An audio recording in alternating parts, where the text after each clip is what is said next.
So awesome to be a part of something called Kingdom Collective. And basically, it's something where multiple churches from around different places in the island that reach different demographics. And we're bringing in speakers from all over the world to be able to share what God is doing. And they were really big on us command.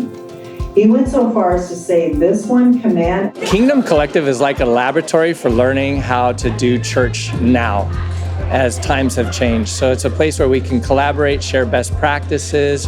It's a place where we can develop relationships with one another so that we can school from one another what's working for you, what's not, so that we're not isolated as individual churches, but together we're the capital C church, learning and growing together in this new norm.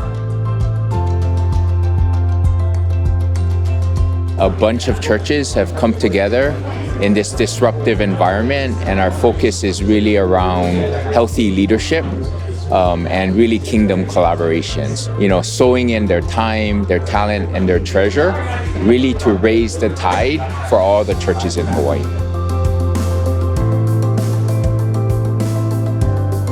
I think the fellowship first is like the most important thing. I think just being together, talking and reconnecting, but then equipping us for a very different season of ministry ahead. It's not going to go back to the way things were before.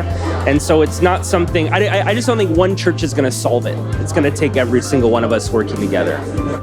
I'm super appreciative of this. I think we learned a lot through COVID, and one thing that we really learned, at least our church, but I think every church realized, we really don't work together at all as churches, and we really should. And so there was a lot of things missing from the old way, and one of them was this, basically.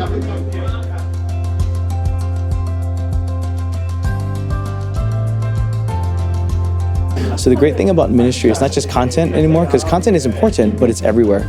But it's the relational connection and the mutual do together. Questions are really important because you can't ask questions to a podcast, right? Or to something you watch on YouTube. Although it's great content, it's also interacting with the person who's sharing the ideas and asking things that go beyond theory into practicalities.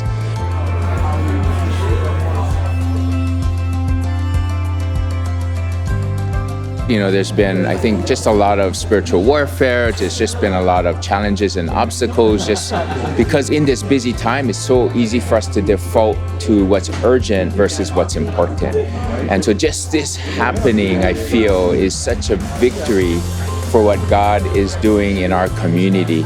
So I'm excited to see what God does in this next season.